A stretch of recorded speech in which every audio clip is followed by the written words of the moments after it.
Hey guys, this is Alex coming to you with a 50 subscribers special, and I'd just like to thank everybody on the community and everyone that is watching now and just take part in the videos, and all the group builds, and everyone that has to do with the community and the modeling of the styrene and the insanity that goes along with it on YouTube and on Google+, and all of us around the world. I want to say thank you so much for tuning into the video, for tuning into my channel, and for subscribing.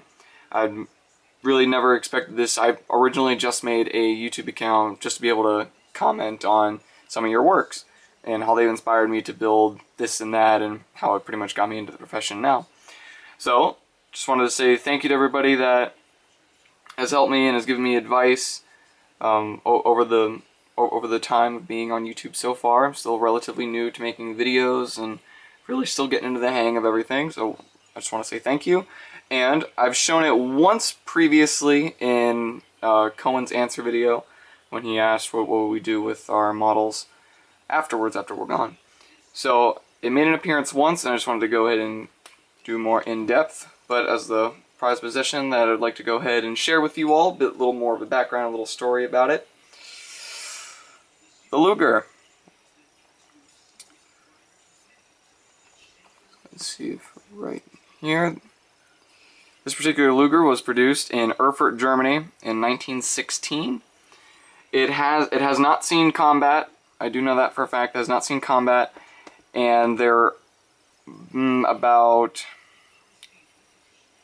I want to say about 60% of all the parts are the actual parts, same number of parts are on this, and I'll go ahead and get into detail about that in just a moment. And the only thing about this, unfortunately, is the magazine is not an original. It is a plastic bottom.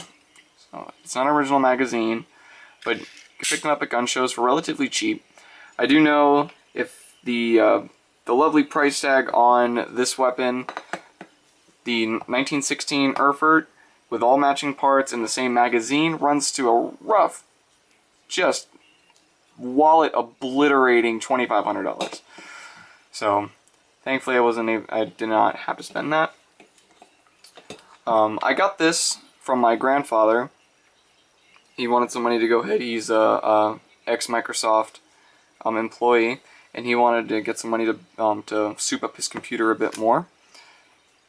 There we go, safety in German. And so I ended up buying it from him. So I'm going to go ahead and use this as a family heirloom. For being almost 100 years old, it works beautifully, shoots, it's very accurate, feels very nice in the hands. The ergonomics of this weapon for coming out in 1908, when the first Lugers entered production. Great weapon. Shoots the 9mm parabellum round, and is the first weapon, if I believe I'm getting my research right, this is the first weapon that actually introduced the 9mm into the world. And instead of the slide, it has the arm mechanism. You are there. And a lovely trigger pull. As I said, for being so old, it's a great gun. Luger's just being the iconic weapon of World War II and of World War I. And just absolutely a beautiful firearm, inside and out. The machining is absolutely perfect to take apart, just to separate the slide from the lower receiver itself. It is millimeters or even less apart. I mean, it fits like a glove. All the mechanics of the Luger completely operates and fits like a glove. There is no room for error at all. And if any of modelers or anybody tuning in is used to Springfield weapons, weapons produced by Springfield Armory, I have a 1911 45. 1911 loaded, and a Springfield M1A, which is pretty much the iconic Vietnam M14, but in single shot, the national match version of the rifle. Both of those weapons are, I mean, precise. The machining on them, such as like the Luger, is just, I mean, it's amazing how they were able to do it. And for being almost 100 years old, this gun especially, it is just absolutely, it's a marvel just to see it. Now, as I stated before, unfortunately all the numbers aren't on this gun, but I did a little bit of research on that, and the interesting story about Lugers, nice little history bit here, When they first entered Europe in 1908, well, obviously Germany, but a lot of other countries I know of: Switzerland, Sweden, I believe Norway, Denmark, definitely. I believe some police forces in France, but all over Europe, oh, especially Hungary, pretty much all over Europe. Everyone loved the military and police of several countries fell in love with the Luger. Its ergonomics, its accuracy, just everything about it, just being a complete solid weapon, of which it is. So a lot of countries ended up buying them. Then, unfortunately, a little rustle goes down in Serbia. So World War I breaks out. So then during World War I, you had the Germans using Lugers. You had pretty much all of the Allied and not Axis. So trying to think of it. All the Entente powers and all the Alliance powers, which are pretty much Allies and Axis, World War I standards. They were using Lugers against one another. Then after the war, after Germany's unfortunate, humiliating, just complete destruction of a defeat by a landslide, all of the Lugers ended up being sent back. Well, a lot of the countries took their Lugers, their surplus Lugers from their police and military forces, and sent them back to Germany in parts and holes and just, trigger mechanisms, everything. Anything that was German, they just sent it back to Germany. Now, during the 20s, when Germany was still a lawless, in a sense, like it turned out to be the urban Wild West, we needed weapons to arm a police force. So what Germany ended up doing was taking a lot of surplus Lugers, either some still all in solid pieces, or this might actually have fallen into that category. They would take pieces of Lugers and put them all together just to make a weapon to arm the police force. Now this weapon, this may have been a victim of that, or it could have just been someone wanting to put together the gun. If this could talk, we couldn't imagine the story that it could tell about being around the world. And then somehow, throughout World War II, don't know where it was, no one has any idea where it was, and then my grandfather ended up buying it in a hardware store. Apparently it was still when the bartering was still going on, when you were able to do that. In the early 50s, he just saw it and said, hey, what the hell, let's go ahead and buy it. And then now it is in my hands as we speak. This is the family heirloom, as I said. Just a quick little thing on the Luger. This beautiful, beautiful piece of machinery. Works like a dream. And, wait for it. That's a great sound. Alright.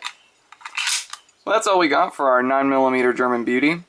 So, let's over the safer here. And just real quick, I'll just go ahead and throw out another little extra piece. And this one I will have to move the camera for. If any of you are familiar with World War II firearms, you could probably guess what this is just by seeing part of the receiver. So let's go ahead and move the camera and get a better angle of this. You know what, let's go ahead and just move you over here.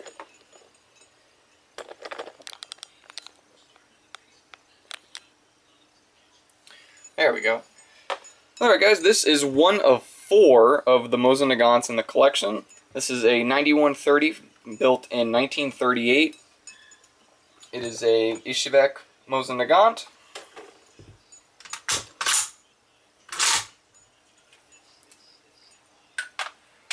Ishivek Mosin Nagant. It fires the Soviet 7.62 by 54R, meaning the rimmed cartridges. Our round is the longest running active military service round in the world. From the Mosin Nagant's creation in 1891, Goodwin sprung this round into mass production. It's still massively produced today by several different Central Powers in Europe, so Central European nations. Unfortunately, a lot of this ammunition is all armored piercing. This one in particular is a Soviet surplus round built in the 1970s. It originally came in links for the RPKs, I believe, RPDs, one of those. They were pretty much all Soviet purpose weapons. This, in my sense, was the first AK-47. All the parts on Mosin Nagants from the 9130 series and all of the carbine series of this weapon that they made in the pre-war and in 1944, when the second variation of the carbine ended up replacing the M38s. Of which, when the Mosin family is here, I'll go ahead and do a better video on it. I'm just gonna do a quick little flash on this one here.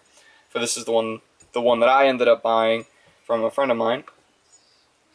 For reasons unknown. I mean, it's the same reasons why also Andy ended up stating that we have a styrene addiction. Guilty as charged. It's a styrene and a Mosin addiction, but hey, we can go ahead and we can afford these. The only weapon in the world that you can probably arm a group of 5 for around $500, that's with ammunition.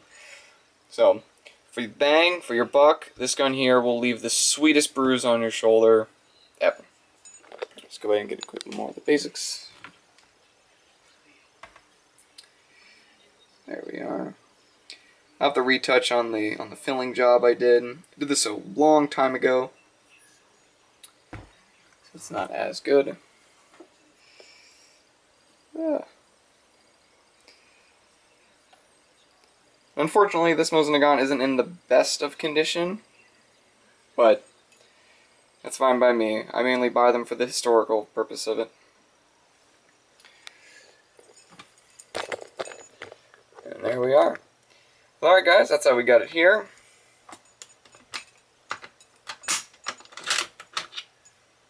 Beautiful one solid piece bolt. Heavy as hell. This alone you could probably bash into someone's head.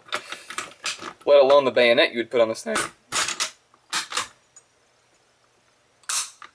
Alright. Well guys, I hope you all enjoyed. For the 50 subscriber special, I will probably do a little bit more. Like I said, when the Mosin gun's coming to town, I'll definitely do a video for you guys on these for another part of the interesting topic. And I just want to say thank you again for everybody that has subscribed, everyone that tunes into the channel. Thank you so much. Until then, be good guys. And as Colin would say, keep your stick on the ice. See you around.